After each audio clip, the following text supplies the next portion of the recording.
Sir, నేను ఇక్కడ సూపర్వైజర్గా పనిలో చేరి 4 రోజులు అవుతుంది. ప్రతిరోజు మీరు ఇక్కడ కూర్చున్నాను చూస్తున్నా. ఏదో ఆలోచిస్తున్నో బాధపడుతున్నో కనబడుతున్నారు. పోనీ మామూలుగా కూర్చోడానికి బీచ్ కాదు, పార్కు కాదు, మామూలు పొలం. ఏమైంది సార్?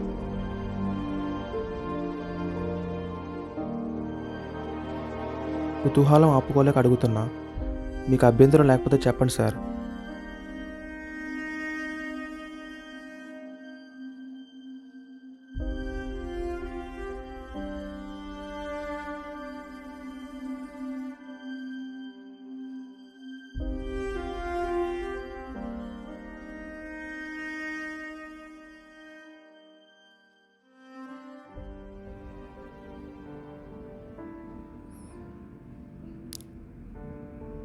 నా పేరు రాజు. నాకు 10 ఏళ్ల వయసున్నప్పటి నుండి గుర్తు. రోజు మా నాన్న నన్ను ఇక్కడ తీసుకొచ్చేవారు. ఇలానే పక్కన కూర్చోబెట్టుకొని,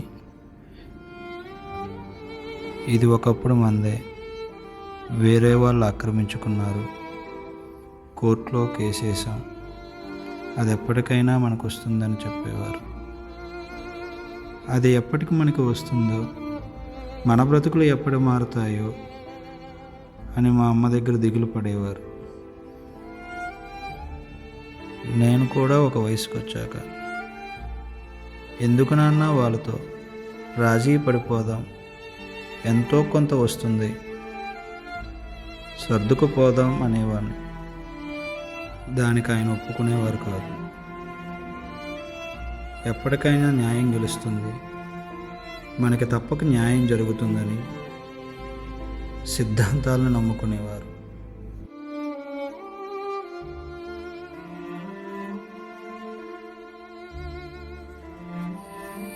ఇంకో జన్మంటూ ఉంటే ఇలా మధ్యతరగతి కుటుంబంలో మాత్రం పుట్టకూడదు. అటు ఇటు కాని చదువులు, చాలని జీతాలు, అటు ప్రభుత్వ సంక్షేమ పథకాలు దక్కవు, ఇటు బ్యాంకు రుణాలు రావు. ఇంట్లో సమస్యలతో సర్దుకుపోలేక, బయట సమస్యల మీద తిరగబడలేక, బ్రతికినంతకాలం ఈ ఆశా నిరాశల మధ్య ఊగిసలాడాలి. నాకు 25 ఏళ్ల వయసున్నప్పుడు ఈ సమస్యల సుడిగుండాల నుంచి తప్పించుకుందామని, వాళ్ళతో రాజీ పడిపోదామని మా నాన్న మీద ఒత్తిడి చేసేవాడిని. కానీ ఆయన దానికి ఒప్పుకునేవారు కాదు.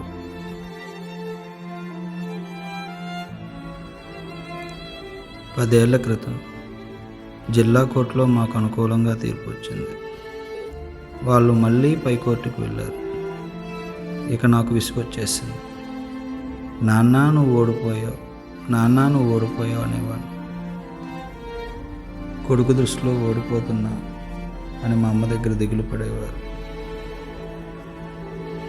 బహుశా ఆ దిగులుతోనే అనుకుంటాం కొన్నాళ్ళకి ఆయన చనిపోయారు.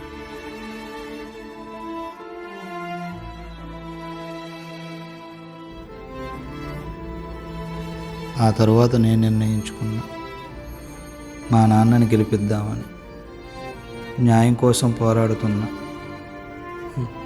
ఇప్పుడు నా కొడుక్కి 10 ఏళ్ళు. బాధపడకండి సార్. త్వరలోనే మీకు అనుకూలంగా తీర్పు రావాలని నేను కోరుకుంటున్నాను.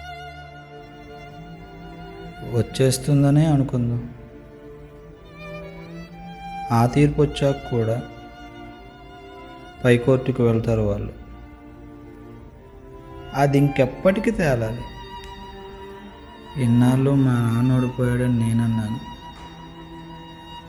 రేపు నేను ఓడిపోయానని నా కొడుకు అంటాడేమని భయంగా ఉంది.